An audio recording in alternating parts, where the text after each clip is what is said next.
Bienvenue à tous pour cet nouvel épisode des Chroniques Melsion pour l'entrepreneur. Tous les vendredis matins à 10h30, nous vous proposons deux chroniques qui ont, d'après nous, un objet d'intérêt pour l'entrepreneur. Et on commence avec Patrice aujourd'hui, une fois n'est pas coutume, qui va nous parler du Founder Mode. Bonjour à tous. Oui, effectivement, Founder Mode, parce que vous en avez beaucoup entendu parler, et au fond, on a entendu tellement de trucs et son contraire que ça méritait qu'on s'y arrête 2 secondes, d'autant qu'on y voit un intérêt chez Melchion au dialogue qui s'est ouvert. Je vous lance donc la presse, et ça va être le sujet du jour. Kesako, le Founder Mode. Le Founder Mode, c'est un truc qui est parti d'une intervention de Brian Chesky. Vous le connaissez tous, ou plutôt, vous ne le connaissez pas, mais vous savez qui il est. C'est le patron de Airbnb. Airbnb qui est passé par le Y Combinator. Y Combinator, cet incubateur américain qui a servi un petit peu de footprint pour tous les combinateurs, tous les incubateurs et tous les accélérateurs de la planète, mais qui a des spécificités bien précises. Ils font régulièrement des conférences, et dans celle-ci, en septembre, Brian intervient devant les personnes qui sont incubées, et aussi devant des anciens du Y Combinator, et notamment des gens très successful comme lui. Et euh, il déploie toute une réflexion autour des enseignements de la gestion de sa boîte, et notamment des enseignements qu'il a tirés de cette étape où il a fait rentrer des dirigeants expérimentés. Comme beaucoup de fondateurs, à un moment, on lui a demandé de passer la main parce que l'entreprise était en croissance, qu'elle allait scaler, avoir une croissance explosive, et qu'au fond, il était temps pour lui de passer la main parce qu'il n'était pas expérimenté pour le changement de dimension, d'embaucher des good people, de les laisser gérer en autonomie. Pour Brian, ça a été un échec. Et il l'explique très simplement. Ça l'a conduit à trouver un autre chemin, reprendre le contrôle de l'entreprise. Et aujourd'hui, ils s'en portent pas plus mal. Airbnb est une boîte qui va bien, qui tourne bien, en croissance et avec de l'argent. Quand il intervient, euh, les gens en face de lui, notamment des founders, euh, réagissent très positivement en disant ouais, on a connu ça nous aussi. Il n'y a pas d'enregistrement, donc on n'en a pas le détail exact. Néanmoins, Paul Graham, quelques jours après, se fend d'un billet sur son blog. Paul Graham, c'est un ancien entrepreneur, il a créé plusieurs boîtes, et en plus d'avoir créé plusieurs boîtes, il a fondé le Y Combinator et il le pilote. Dans son billet, il élabore de façon peu claire ce qu'il appelle le Founder Mode par opposition au Manager Mode. Et l'essence du billet, c'est il y a des choses que des founders sont capables de faire et que des dirigeants ne font pas.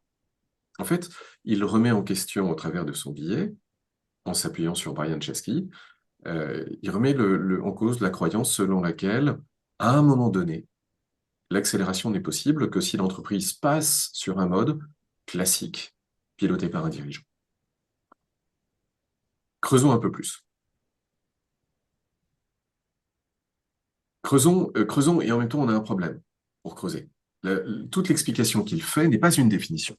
À coup pointilliste, il dresse ce que fait le dirigeant quand il arrive, et donc en creux, ce qui est pertinent pour le manager mode, pour le founder mode, pardon. Notamment, le propre d'un fondateur, d'un entrepreneur, c'est qu'il interagit dans son entreprise indépendamment de la hiérarchie. Fatalement, quand on fait venir un DG pour piloter la boîte, ça devient compliqué si le DG n'est pas à l'aise avec le fait que le fondateur navigue dans son entreprise en permanence. Deuxième point, par nature, un fondateur est attentif aux détails de ce que les gens font, du travail effectué. Attentif aussi aux produits et aux services.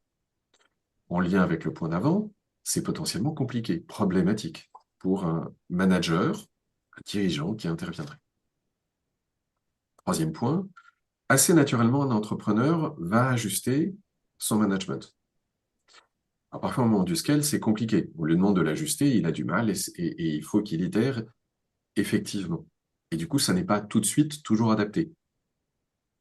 Le dirigeant qui intervient, lui, a l'habitude de scaler, ou plutôt, devrait avoir été sélectionné sur sa capacité à scaler, mais souvent à scaler dans des entreprises données.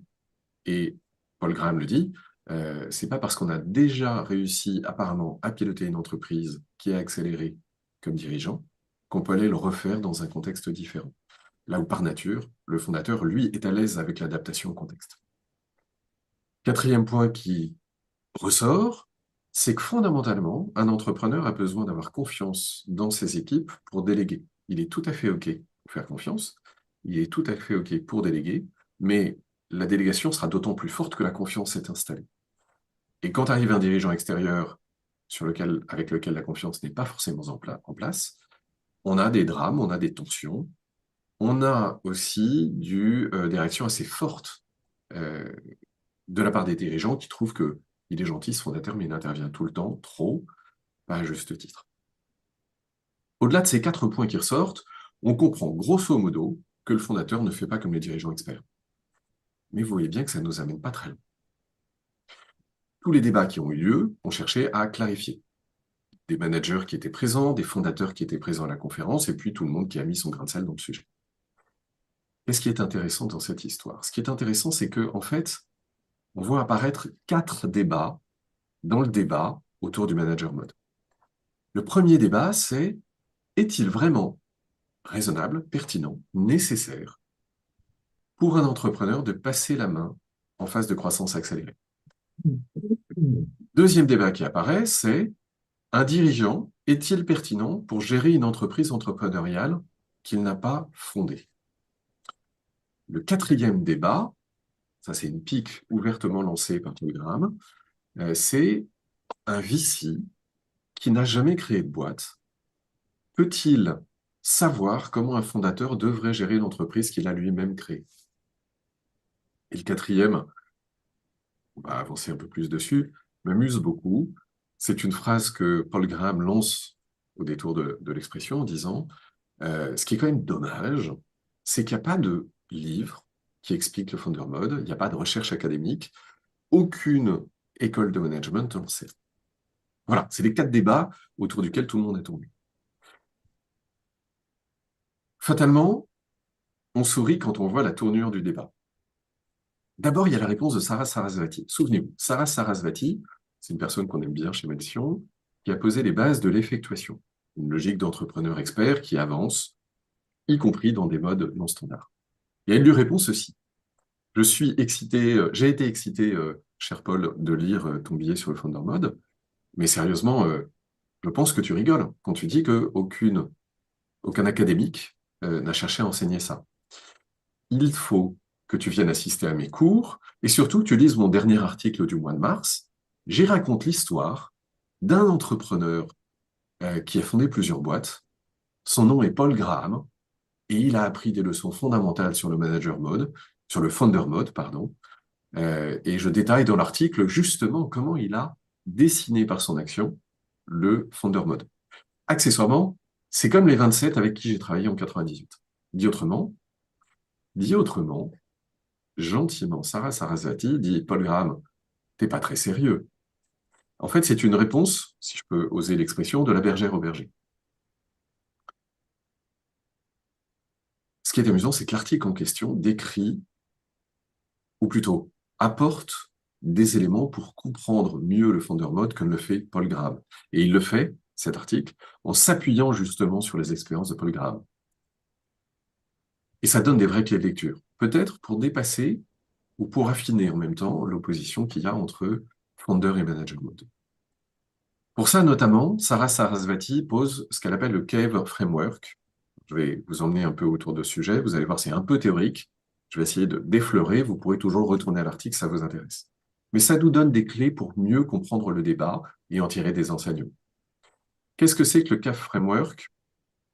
Le CAVE Framework, c'est l'idée qu'alors qu'on a un modèle dans la tête qui est, en science, on fait une prédiction et on va contrôler cette prédiction et que ces 2 étapes sont, au fond, linéaires, successives, le CAVE Framework dessine l'idée que prédiction et contrôle sont des choses orthogonales, qui fonctionnent l'une en lien avec l'autre, mais qu'elles sont orthogonales.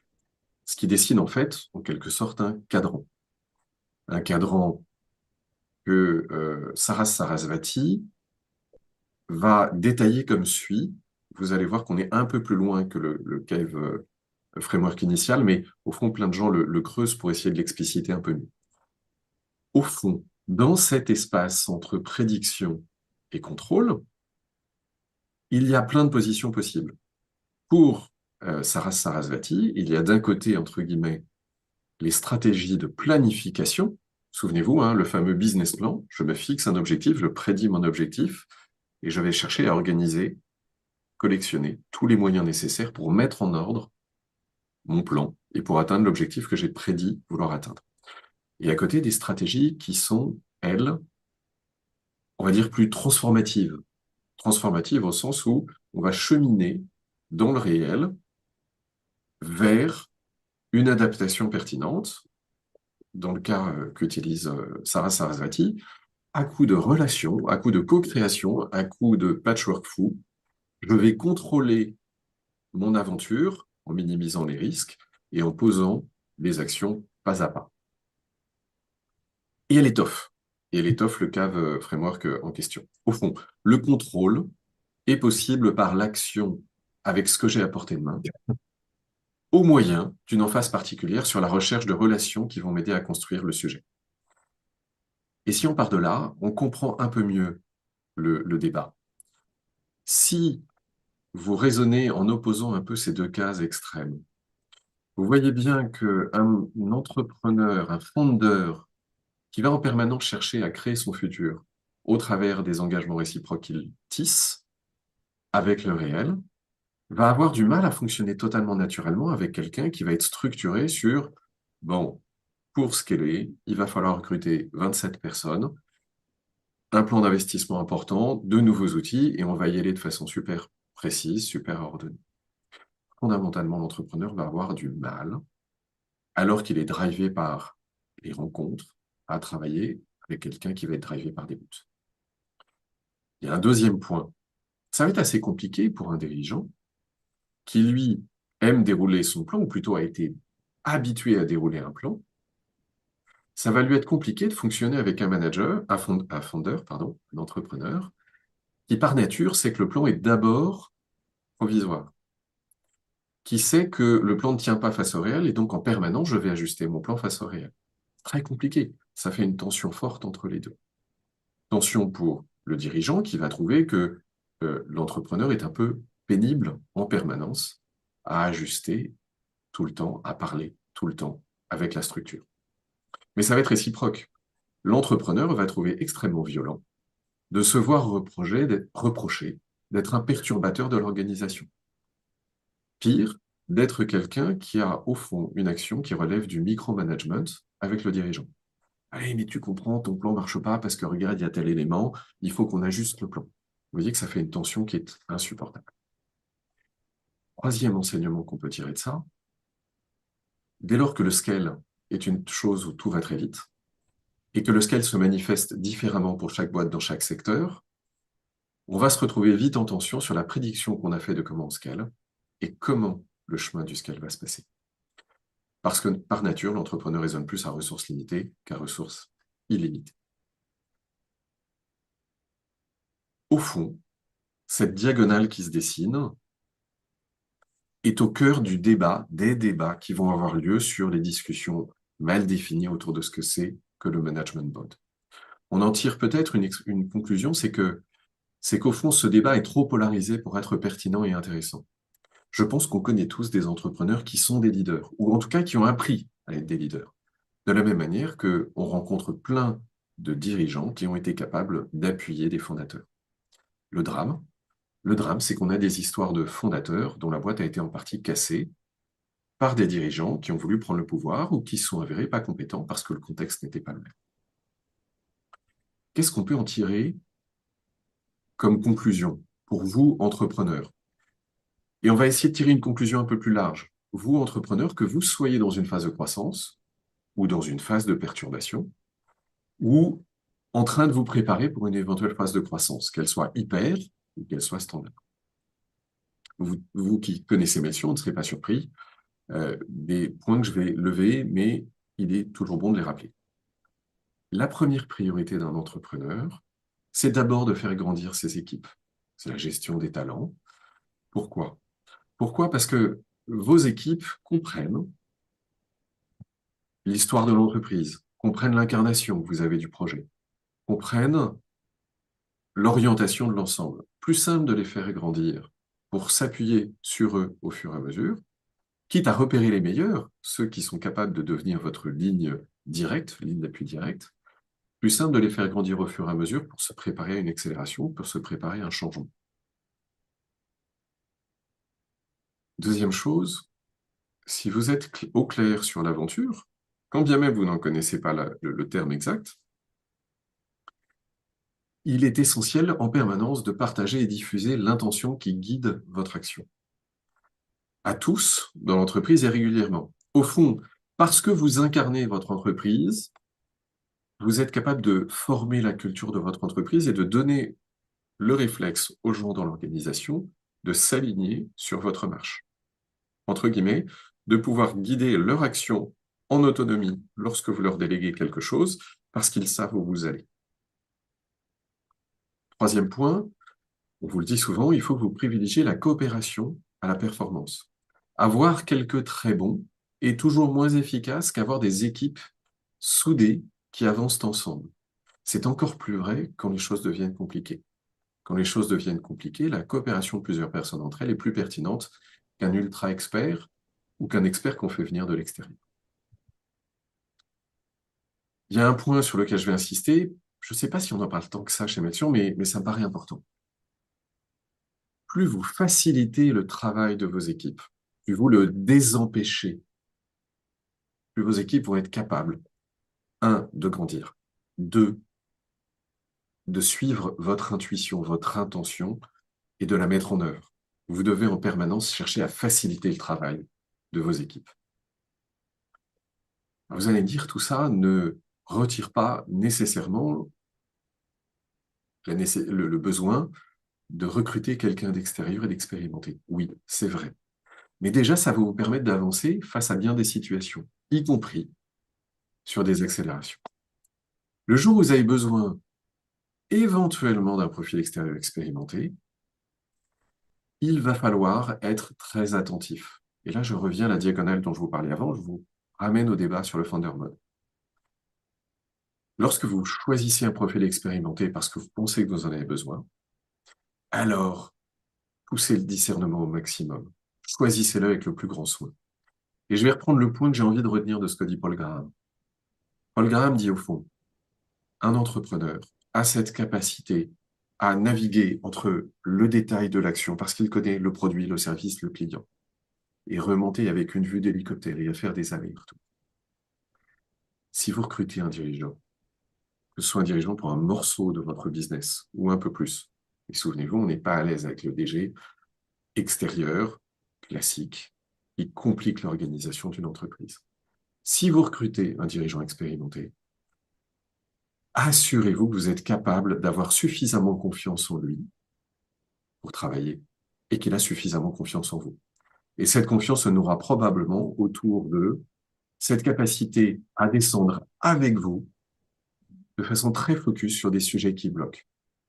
En confiance et aussi sans se sentir offensé. Et c'est peut-être ça le sujet principal.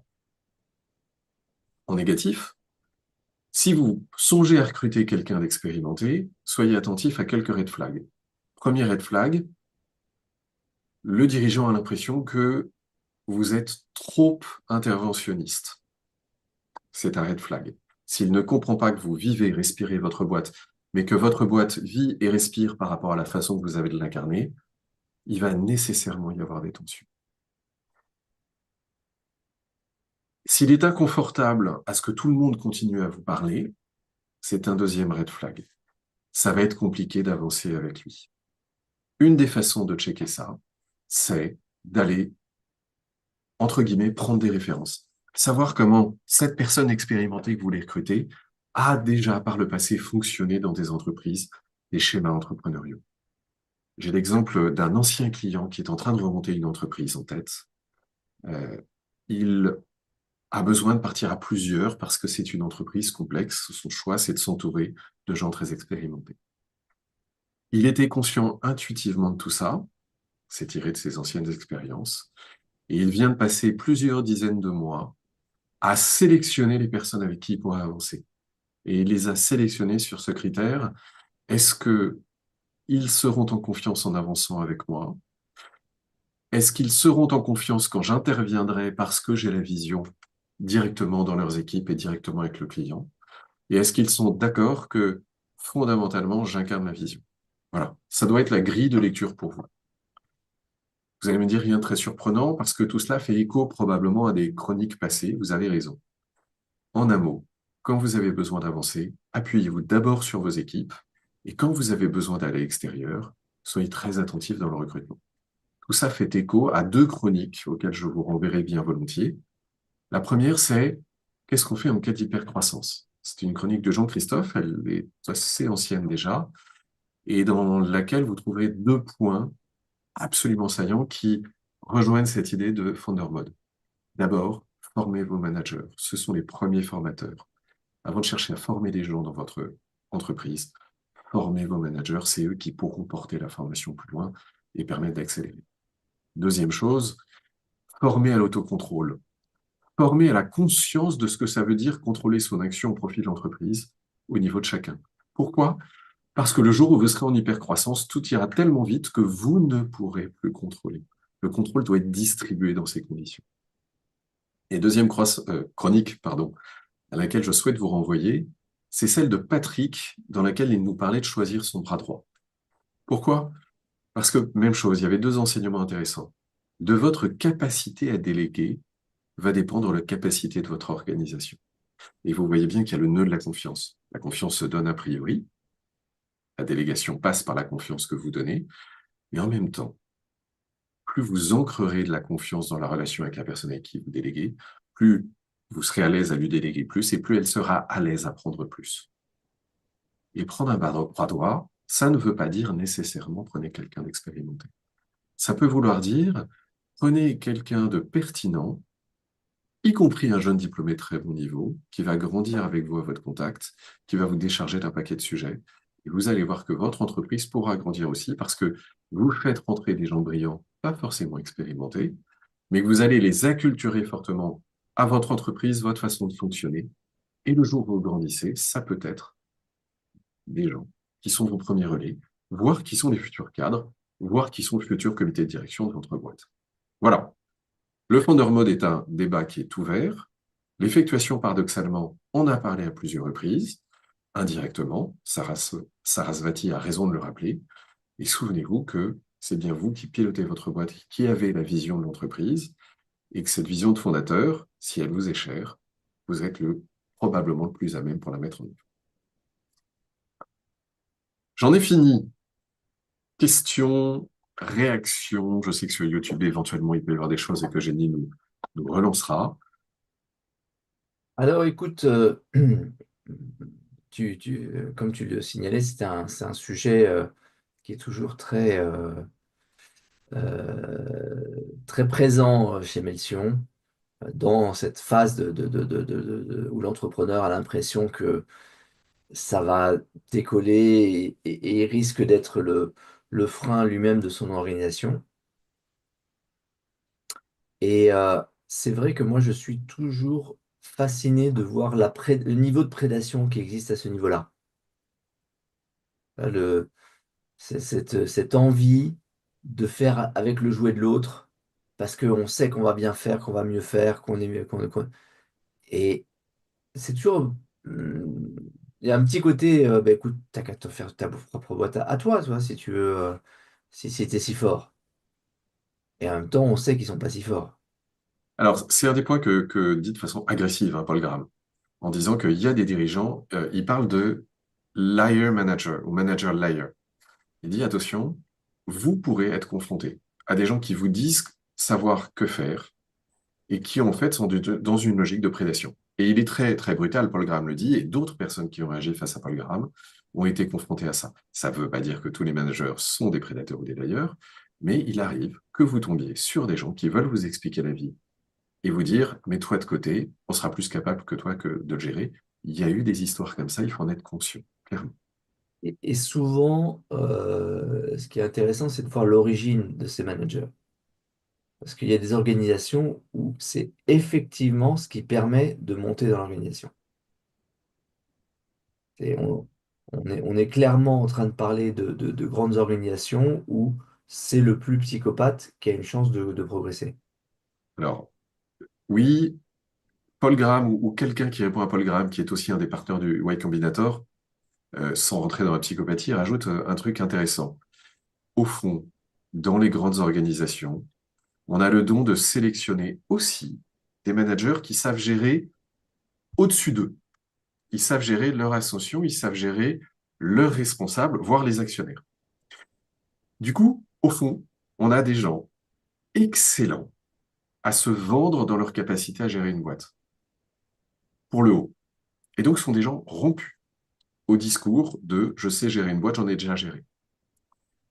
Et c'est une des mises en garde j'ai plus son nom, mais je pourrais vous le retrouver, qui est vous, entrepreneur en entretien. Vous avez en face de vous des gens potentiellement rodés à gérer upward. Et méfiez-vous, ces profils-là peuvent ouvertement rentrer en conflit avec vous en exigeant des relations au fond normées qui ne vont pas avec votre mode de fonctionnement et qui seront source de clash quoi qu'il arrive. Est-ce que ce sont des psychopathes? Je ne sais pas. En tout cas, ce sont des gens qui ont un don pour gérer le pouvoir dans tous les sens du terme. Et cela, vous risquez de rentrer en conflit avec eux, ça risque d'être douloureux. Paul Graham va jusqu'à dire, vous pouvez avoir l'impression d'être gaslighté par ces gens-là. Ce qui est vraiment un mot très fort en anglais, hein, d'être mis sur la touche et rendu fou par les injonctions qu'ils vous envoient pour ne pas gérer. Dernier point, il y a derrière ça une forme de complexe de l'entrepreneur, de complexe d'infériorité, de complexe de, de, de- de crainte d'être l'usurpateur. Euh, comment est-ce qu'on peut guérir ça? Comment est-ce qu'on peut traiter ça?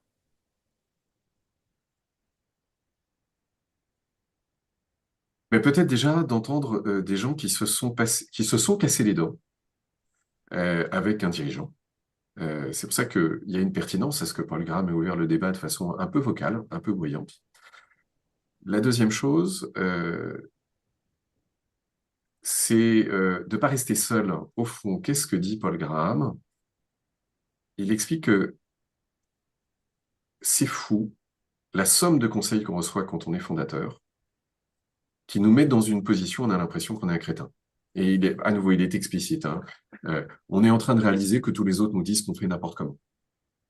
Mais si le fondateur d'Airbnb a le sentiment que ça a été vrai, si Steve Jobs a eu ce sentiment-là aussi, si d'autres ont eu, souvenez-vous, hein, comment Steve Jobs a été dégagé de son entreprise, mais, mais est revenu et a repris le contrôle d'Apple au moment où Apple dérapait parce que des dirigeants l'avaient planté. La réaction de Paul Graham, c'est dire, souvenez-vous que vous devez discuter au-delà des gens avec lesquels vous devez discuter. Ça n'est pas parce que vous ne comprenez pas les conseils qu'on vous donne que vous êtes crétin. C'est peut-être aussi parce que les conseils qu'on vous donne ne sont pas bons. Et là, j'ai envie de te dire, trouvez vos conseillers de confiance. Melchior, pas Melchior, sans moi que c'est pas le sujet. Trouvez vos conseillers de confiance. Bien sûr. Naturellement, Melchior, mais on aura l'air de prêcher pour notre paroisse et c'est pas du tout l'objet. Et ce serait embêtant. Si on commençait à croire à notre paroisse, ou alors